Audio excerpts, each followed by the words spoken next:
जो भी सामर्थ्य हो जिससे काम बंद ना हो और हनुमान जयंती तक इसका पूरा पुटिंग टाइल्स जो भी लगना है वो सब लग करके ग्रिल वगैरह जो लगना है वो सब कंप्लीट हो जाए।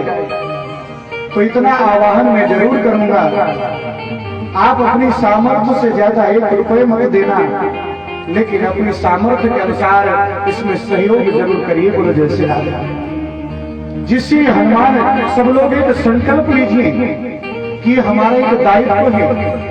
आज हम यहाँ पर बैठकर भगवान की कथा सुनते हैं, भगवान का दर्शन करने आते हैं। हमारे प्रभु यहाँ पर विराजमान है। बड़ी छोटी सी कुटिया है, बड़े मुश्किल से एक व्यक्ति बैठ के पूजा कर सकता है? हमारे घर की माताएं बहनें कभी पूजा करने आएंगी, कोई व्यक्ति पूजा करने आएगा तो कम से कम वहां इकट्ठा होकर के पूजा कर सकते हैं, बड़ा सुंदर लगेगा। तो इसलिए आपका थोड़ा सा सहयोग इस मंदिर का स्वरूप और बदल देगा। बोलो जय श्री राम। और उसका पुण्य फल आप सभी को प्राप्त होगा। और एक बात और है, दान करे धन ना घटे।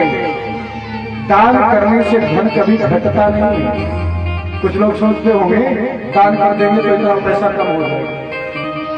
जैसे कुएं में पानी होता है ना, कुएं का पानी निकालो तो भी उसका स्तर उतना ही रहता है, और ना निकालो तो भी स्तर उतना ही रहता है।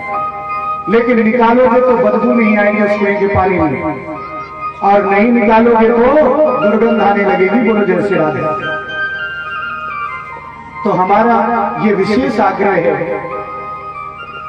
कि आप सभी लोग जो भी सहयोग अपनी सामर्थ्य के अनुसार कर सके। यहाँ के जो कार्य देखने वाले हैं, जैसे हमारे प्रधान जी हैं, जगन्नाथ जी हैं, और भी जो लोग हैं, उन लोगों को अपना सहयोग प्रदान करें। उनसे अपने नाम से रसीद या पैसे ना दे करके ये भी बोल सकते हैं कि आप हमारे लिए मटेरियल बता दें, वो और अच्छी बात है। हम मटेरियल लगा करके उतना कर देते हैं, या इस काम की जो रोजंदारी है उसको हमारी तरफ कर दीजिए। मतलब जो भी थोड़ा थोड़ा भाग उठा लिया गया तो मंदिर पूरी तरह से चमक जाएगा, बड़ा सुंदर बन जाएगा। और कोई भी आएगा तो उसको लगेगा कि हाँ भाई कितना सुंदर मंदिर बना है। ये आपके गांव की पहचान है, ध्यान देना। आपके गांव में कोई घुसता है ना यहाँ से तो पहली दृष्टि इसी तरफ पड़ती है। बोलो जय श्री राम। मंदिर की तरफ। और जब मंदिर कोई देखेगा कि बड़ा सुंदर मंदिर बना है तो लोग सोचेंगे ये तो भक्तों का गांव है। क्योंकि किसी भी घर की, किसी भी गांव की शोभा वहां के रहने वालों से होती है। किसी गांव में अगर सुंदर मंदिर बना होगा, सुंदर व्यवस्था होगी, तो लोग यही बोलेंगे ये भक्तों का गांव होगा, तभी तो इतना सुंदर मंदिर बना है। बोलो जय श्री राम। जहां पर चारों तरफ जिस गांव के गंदगी रहती है, लोग बात गलत शब्दों का प्रयोग करते रहते हैं, झगड़ा होते रहते हैं, वहां लोग बोल देते हैं भैया ये अच्छा गांव नहीं है। बोलो जय श्री राम। लेकिन जहां भगवान की कथा होती है, सत्संगति होती है, अच्छे कर्म होते हैं, लोग बोलते हैं कि भैया ये तो भक्तों का गांव है। आज यहाँ पर जैसे भी हम कभी आते जाते हैं ना, हम वापस आते भी हैं। जैसे वहाँ इस बार आए थे तो लक्ष्मीपुरवा पे खड़े थे, वहां से लेने गए हमें। वहां पर बैठे थे, बोले महाराज जी कहाँ से आए हैं? मैंने कहा हम तो चित्रकूट से हैं और भागवत करने आए हैं। तो बोले आप रानीपुर आए हैं। मतलब उनको मालूम हो गया कि रानीपुर में ही कथा होती है, तब तो आप रानीपुर आए हैं, क्योंकि वहीं पर कथा होती है हनुमान जी के मंदिर में। मतलब लोगों को मालूम पड़ गया कि रानीपुर ही ऐसा गांव है जहाँ हर साल कथा होता है। बाकी हर गांव में कोई पर्सनल करा ले तो बात अलग है, लेकिन वहाँ हर वर्ष कथा होती है, ये लोगों के अंदर बैठा हुआ है। तो कम से कम इस बात से तो जानते हैं। और ये मंदिर जब और अच्छा बन जाएगा तो यही बोलेंगे कि आस पास यहाँ पर सबसे सुंदर कोई मंदिर है तो बोले हनुमान जी का मंदिर है। बोले जय श्री राम। तो हम सभी से आग्रह करते हैं, किसी से जबरदस्ती नहीं है आप अपनी सामर्थ्य से देना, सामर्थ्य से 1 रुपये ज्यादा नहीं देना, लेकिन हनुमान जी के मंदिर में सहयोग सब देना। और एक बार जोर से जयकारा लगाइए। आप भगवान की तरफ बढ़ेंगे तो पता नहीं आपकी कौन सी परेशानियां, कौन सी दुविधा, कौन सी तकलीफें परमात्मा हरण कर लेंगे। बोलो जय श्री राधे। क्योंकि मेरे हनुमंत लाल जी का नाम है जो संकटों का नाश करता है, संकट दूर करते हैं। कौन सा काज कठिन जग माही, जो नहीं होई तात तुम पाई। संसार में कौन सा ऐसा कार्य है जो हनुमान जी नहीं कर देते। बोलो जय श्री राधे। एक बार जोर से बोलना पड़ेगा, शनिवार का दिन है, जोर से बोलना है। कोई हनुमंत लाल अभी आपने जोर से जयकारा नहीं लगाया। ये जयकारा तो कम से कम लक्ष्मणपुरवा तक तो चला ही जाए, इतना तो लगाओ थोड़ा जोर से, दोनों हाथ उठा करके प्रेम से, भक्ति से और श्रद्धा से, क्योंकि हनुमान जी के दरबार पर बैठे हैं। कोई हनुमान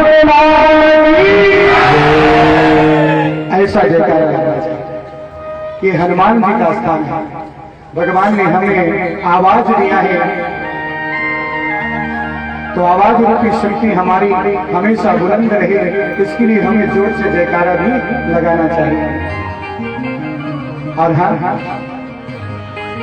आज दुर्योधन को दान करने में लगा दिया गया, और जैसे ही यज्ञ पूर्ण होता है जोर से जयकारा लगाया जाता है, और इसके बाद कहा जाता है कि भैया इस सभा में सबसे पहले प्रथम पूज्य कौन है, तो जानते हैं सहदेव ने कह दिया इस सभा में तो सबसे पहले पूजनीय गोपाल कृष्ण है। बोलो जय श्री राधे। और इस चीज को शिशुपाल नहीं सहन कर पाया। शिशुपाल भगवान को गिन गिन के गालियां देने लगा। अरे अच्छा, एक बात और है, कुछ व्यक्तियों का स्वभाव होता है कि लोगों को अपशब्द बहुत बोलते हैं। हाँ, कुछ लोगों का स्वभाव होता है बात बात में गाली बोलते हैं। भले वो किसी भी क्रोधित नहीं है, लेकिन बात करते करते गाली बोलेंगे।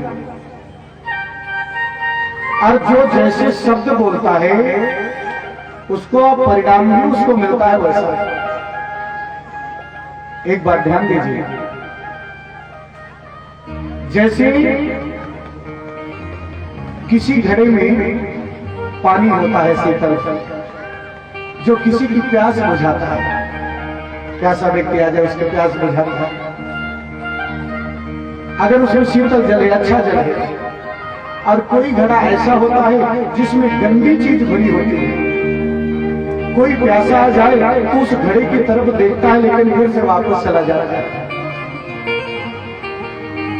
उसी प्रकार जिसके मुख में मीठी वाणी है, प्रेम की वाणी है, श्रद्धा की वाणी है, वाणी में पवित्रता है, उसके पास सब लोग इकट्ठा होते हैं, और जो आता है उसका हृदय संतुष्ट हो जाता है। बोलो जय श्री राधे।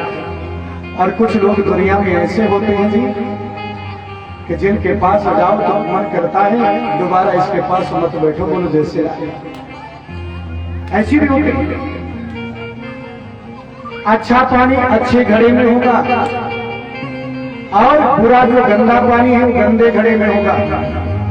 गाली वही देगा, अपशब्द वही सबसे ज्यादा बोलता है जो गंदा है। बोलो जय श्री राधे। जो बुरा है, बिल्कुल गंदगी से भरा हुआ है, वही अपशब्द बोलेगा। और जो भैया अच्छा होगा ना, उसके मुख से भी अच्छाई ही टपकेगी। बोलो जय श्री राधे। व्यक्ति की पहचान भी वाणी से होती है, व्यक्ति के क्षेत्र की पहचान भी वाणी से होती है। कोई बहुत कठोर वाणी बोल रहा है तो ये सोचेंगे ये कोई जड़ गांव का होगा। बोलो जय श्री राधे। और कोई प्रेम की वाणी बोल रहा होगा तो ये बोलेंगे भैया ये तो किसी बड़े अच्छे खानदान से, अच्छे परिवार से और अच्छी गांव से है। बोलो जय श्री राधे। हमारी वाणी हमारे गांव की भी शोभा बढ़ा देती है, हमारी वाणी हमारे परिवार की भी शोभा बढ़ा देती है। इसलिए वाणी का प्रयोग अच्छा ही करना चाहिए। बोलो जय श्री राधे। और हाँ,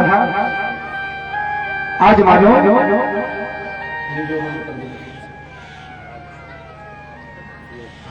बोलो